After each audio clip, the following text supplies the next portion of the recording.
नमस्कार मेरे प्यारे बच्चों, स्वागत करती हूँ एक बार फिर से अपने channel learn Hindi with Gurmeet ma'am.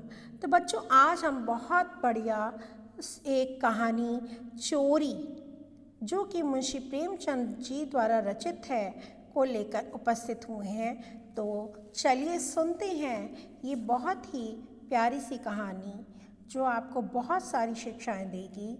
शुरू करते हैं कहानी चोरी। हाय बचपन, तेरी याद नहीं भूलती। मैं अपने चचेरे भाई हलधर के साथ दूसरे गांव में एक मौलवी साहब के यहाँ पढ़ने जाया करता था। मेरी उम्र 8 साल थी। हलधर मुझसे 2 साल जेठे थे। जेठे मीन्स बड़े थे। हम दोनों प्रातःकाल बासी रोटियां खा दोपहर के लिए मटर और जौ का चबेना लेकर चल देते थे। फिर तो सारा दिन अपना था। मौलवी साहब के यहाँ कोई हाजिरी का रजिस्टर तो था नहीं और ना गैर हाजिरी का जुर्माना ही देना पड़ता था। फिर डर किस बात का?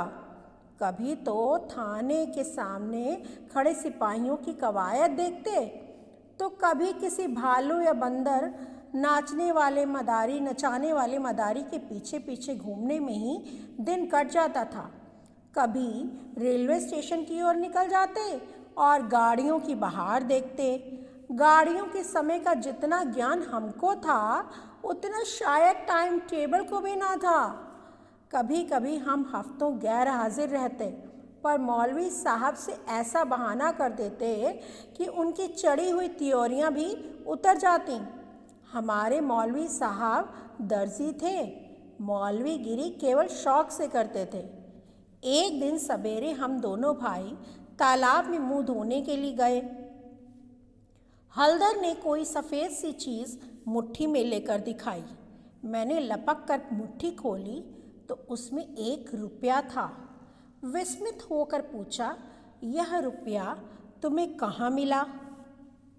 हलधर कहने लगा, अम्मा ने ताक पर रखा था, चारपाई खड़ी करके निकाल लाया। घर में कोई संदूक या अलमारी तो थी नहीं। रुपए पैसे एक ऊंचे ताक पर रख दिए जाते हैं। पहले बच्चों क्या होता था, एक ओला सा बना लिया जाता था दीवार पर ही, जिसमें सामान रखते थे लोग। ठीक है। एक दिन पहले चाचा जी ने सन बेचा था। यहाँ पर सन का मतलब जूट से है। उसी के रुपए रखे हुए थे। वह रुपया देखकर आनंद और भय की जो तरंगे दिल में उठीं, वे अभी तक याद हैं। मौलवी साहब को हमारे यहाँ से सिर्फ 12 आने मिला करते थे। महीने के अंत में चाचा जी खुद जाकर पैसे दे आते थे। उस वक्त तक कभी रुपया छुआ तक ना था। वहीं हम आज 1 रुपये के छत्रपति राजा थे। लेकिन मार का भय आनंद में विघ्न डाल रहा था। अब उनको डर लगा था कि कहीं उन्हें मारना पड़ जाए, उनकी चोरी पकड़ी ना जाए। चाचा जी के क्रोध का भय मुझे तो नहीं, हलधर को प्रत्यक्ष अनुभव हो चुका था। हम दोनों ने कई मिनट तक इन्हीं बातों पर विचार किया और आखिर यही निश्चय हुआ कि आई हुई लक्ष्मी को ना जाने देना चाहिए। एक तो हमारे ऊपर संदेह होगा ही नहीं, और अगर हुआ भी तो हम साफ इनकार कर जाएंगे। मुंह हाथ धोकर हम दोनों घर आए और डरते डरते अंदर कदम रखा। अगर कहीं इस वक्त तलाशी की नौबत आई तो फिर भगवान ही मालिक है। लेकिन कोई हमसे ना बोला। हमने नाश्ता भी ना किया, चबेना भी ना लिया, किताब बगल में दबाई और मदरसे का रास्ता पकड़ लिया। बरसात के दिन थे, आकाश पर बादल छाए हुए थे। हम दोनों खुश खुश मकतब चले गए। और मकतब का मतलब यहाँ बच्चों हैं मदरसे की ओर। हज़ारों मंसूबे बांधते थे, हज़ारों हवाई किले बनाते थे। यह अवसर बड़े भाग्य से मिला था, इसलिए रुपए को इस तरह खर्च करना नहीं चाहते थे कि ज़्यादा से ज़्यादा दिनों तक चले। यद्यपि उन दिनों 5 आने सेर बहुत अच्छी मिठाई मिलती थी, लेकिन यह ख्याल हुआ कि मिठाई खाएंगे तो रुपया आज ही गायब हो जाएगा। आखिर 2 पैसे के अमरूद लिए। जब हलदर ने खटकिन के हाथ में रुपया रखा तो उसने संदेह से पूछा, रुपया कहाँ पाया लाला? चुरा तो नहीं लाए? जवाब हमारे पास तैयार था। ज़्यादा नहीं तो 2-3 किताबें तो पढ़ ही चुके थे। विद्या का कुछ कुछ असर हो चला था। मैंने झट से कहा, मौलवी साहब की फ़ीस देनी है। घर में पैसे ना थे तो चाचा जी ने रुपया दे दिया। इस जवाब ने उसका संदेह दूर कर दिया। हम दोनों ने एक पुलिया पर बैठकर खूब अमरूद खाए, मगर अब 15.5 आने पैसे कहाँ ले जाएं? उन्हें अपने पास रखना चोरी का ढिंढोरा पीटना था।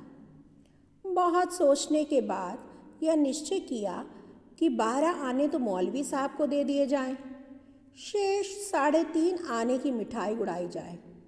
यह फैसला करके हम लोग मकतब पहुँचे। आज कई दिन बाद गए थे। मौलवी साहब ने बिगड़ कर पूछा, इतने दिन कहाँ रहे? मैंने कहा, मौलवी साहब घर में गमी हो गई थी। यह कहते ही कहते 12 आने उनके सामने रख दिए। फिर क्या पूछना था?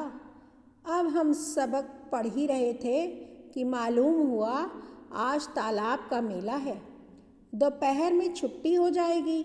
मौलवी साहब मेले में बुलबुल लड़ाने जाएंगे। यह खबर सुनते ही हमारी खुशी का ठिकाना ना रहा। 12 आने तो बैंक में जमा ही कर चुके थे। 3.5 आने में मेला देखने की ठहरी। खूब बहार रहेगी। लेकिन मौलवी साहब ने एक कड़ी शर्त रख ली कि सब लड़के छुट्टी से पहले अपना अपना सबक सुना दें। जो सबक ना सुना सकेगा उसे छुट्टी नहीं मिलेगी। नतीजा ये हुआ कि मुझे तो छुट्टी मिल गई, पर हलदर कैद कर लिए गए। पैसे मेरे ही पास थे, इसलिए मैंने हलदर को साथ लेने का इंतज़ार ना किया। तय हो गया कि वह छुट्टी पाते ही मेले में आ जाएं।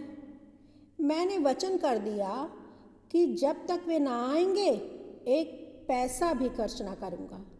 लेकिन मुझे मेला पहुँचे 1 घंटे से ज़्यादा गुजर गया, पर हलदर का कहीं पता नहीं। अकेले मेला देखने में जी भी नहीं लगता था। यह संशय भी हो रहा था कि कहीं चोरी खुल तो नहीं गई।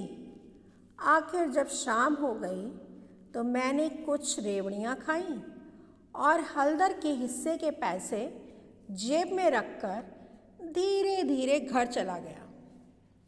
रास्ते में ख्याल आया, मकतब होता चलूं, शायद हलदर अभी भी वहीं हो, मगर वहाँ सन्नाटा था। हाँ, एक लड़का खेलता हुआ मिला। मुझे देखते ही बोला, बच्चा घर जाओ, तुम्हारे चाचा आए थे, हलदर को मारते मारते ले गए हैं। मेरी सिट्टी पिट्टी गुम हो गई। वही हुआ जिसका मुझे शक हो रहा था। पैर मन भर के हो गए। घर की ओर एक एक कदम चलना मुश्किल हो गया। देवी देवताओं के जितने नाम याद थे सभी की मान्यता मानी। जी चाहता जोर का बुखार चढ़ाए या कहीं चोट लग जाए, लेकिन कुछ ना हुआ और धीरे धीरे चलने पर भी घर सामने ही आ गया। हमारे द्वार पर इमली का एक घना वृक्ष था। मैं उसी की आड़ में छिप गया कि ज़रा और अंधेरा हो जाए तो चुपके से घर घुस जाऊं और अम्मा के कमरे में चारपाई के नीचे जा बैठूं। जब सब लोग सो जाएंगे तो अम्मा से सारी कथा कह सुनाऊंगा। अम्मा कभी नहीं मारती। उनके सामने ज़रा सा झूठ मूठ रोऊंगा तो फिर वह और भी पिघल जाएंगी। लेकिन मुझे एक लड़के ने देख लिया और मेरे नाम की रट लगाते हुए सीधे मेरे घर में भागा। अब मेरे लिए कोई आशा ना रही। लाचार घर में दाखिल हुआ तो सहसा मुंह से एक चीख निकल आई।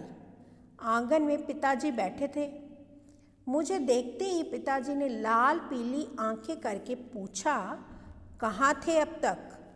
मैंने दबी आवाज़ में कहा, कहीं तो नहीं, अब चोरी की आदत सीख रहा है। बोल, तूने रुपया चुराया कि नहीं? मेरी जबान बंद हो गई। सामने नंगी तलवार नाच रही थी। पिताजी ने जोर से डांट कर पूछा, बोलता क्यों नहीं? तूने रुपया चुराया कि नहीं? मैंने जान पर खेल कर कहना शुरू किया। मुंह से पूरी बात भी ना निकलने पाई थी कि पिताजी विकराल रूप धारण किए हाथ उठाए मेरी ओर चले। मैं ज़ोर से चिल्लाकर रोने लगा। ऐसा चिल्लाया कि उनका हाथ उठा ही रह गया। इतने में उनके साथ बैठे 2-3 आदमियों ने पिताजी को पकड़ लिया और मेरी ओर इशारा किया कि भाग जा। लेकिन अंदर का दृश्य इससे भी भयंकर था। हलदर के दोनों हाथ एक खंबे में बंधे हुए थे। सारी देह धूल धूसरित हो रही थी। धूल धूसरित का मतलब होता है बच्चों, धूल से सनी हुई, और वे अभी तक सिसक रहे थे। चाची हलदर को डांट रही थी और अम्मा बैठी मसाला पीस रही थी। सबसे पहले मुझ पर चाची की निगाह पड़ी और बोली, लो, वह भी आ गया। क्या रे, रुपया तूने चुराया था कि इसने? मैंने निशंक होकर कहा। निशंक का मतलब बिना किसी शंका के। हलदर ने।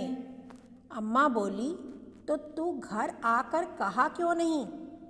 अब झूठ बोले बगैर बचना मुश्किल था। मैं तो समझता हूँ कि जब आदमी को जान का खतरा हो तो झूठ बोलना क्षम्य है। मैंने छूटते ही कहा। हलदर कहते थे कि किसी ने बताया तो मार डालूँगा। अम्मा, अब अम्मा कहती हैं, देखा, वही बात निकली ना। मैं तो कहती थी कि बच्चे की ऐसी आदत नहीं। हलदर कहते हैं, मैंने तुमसे कब कहा था कि बताओगे तो मारूंगा? तब मैंने कहा, वहीं तालाब के किनारे तो कहा था। तब हलदर बोले, अम्मा बिल्कुल झूठ है। फिर चाची बोली, झूठ नहीं, सच है। झूठा तो तू है और तो सारा संसार सच्चा है। तेरा बाप नौकरी करता, बाहर से रुपए कमा लाता तो तू भी सच्चा होता। अब तो तू ही झूठा है। जिसके भाग में मिठाई लिखी थी उसने मिठाई खाई, तेरे भाग में तो लतियाना ही लिखा था। यह कहते हुए चाची ने हलदर को खोल दिया और हाथ पकड़कर भीतर ले गई। मेरे विषय में स्नेहपूर्ण आलोचना करके अम्मा ने पासा पलट दिया था, नहीं तो अभी बेचारे पर न जाने कितनी मार पड़ती। मैंने अम्मा के पास बैठकर अपनी निर्दोषता का खूब राग अलापा। उन्हें पूरा विश्वास हो गया कि सारा अपराध हलदर का है। एक क्षण बाद मैं गुड़ चबेना लिए कोठरी से बाहर निकला। हलदर भी उसी वक्त चिवड़ा खाते हुए बाहर निकले। हम दोनों साथ साथ बाहर आए और अपनी अपनी बातें सुनाने लगे। मेरी कथा सुखमय थी और हलदर की दुखमय, पर अंत दोनों का एक ही था, गुड़ और चबेना। तो ये थी बच्चों कहानी चोरी, जो मुंशी प्रेमचंद जी द्वारा रचित है। मुंशी प्रेमचंद की कई प्रमुख कहानियाँ और भी हैं, जैसे बड़े घर की बेटी, पंच परमेश्वर, ईदगाह, नमक का दरोगा, कफन, सदगति, भाड़ में भुनी हवेली। तो बच्चों ये कहानी जो है आपकी पुस्तक मधुश्री हिंदी पाठमाला में भी दी गई है, और इस कहानी से आप बहुत अच्छी शिक्षा ले सकती हैं कि बच्चे कितने भी लड़ाई झगड़ा कर लें, एक दूसरे के लिए झूठ बोल लें, एक दूसरे को बचाने के लिए कुछ भी कर लें, लेकिन जब दूसरे दिन या थोड़े समय के बाद फिर वह एक दूसरे के मित्र बन जाते हैं सब कुछ भूल करके, और फिर एक साथ खेलने लगते हैं, ये होता है बाल मन। ठीक है, तो उम्मीद करती हूँ बच्चों आपको कहानी अच्छी लगी होगी। अगर आपको कहानी अच्छी लगी है तो आप कमेंट बॉक्स में कमेंट करके मुझे ज़रूर लिखें। इसी के साथ मैं आपसे विदा लेती हूँ। अगले वीडियो में मैं आपसे फिर मिलूँगी। तब तक के लिए धन्यवाद।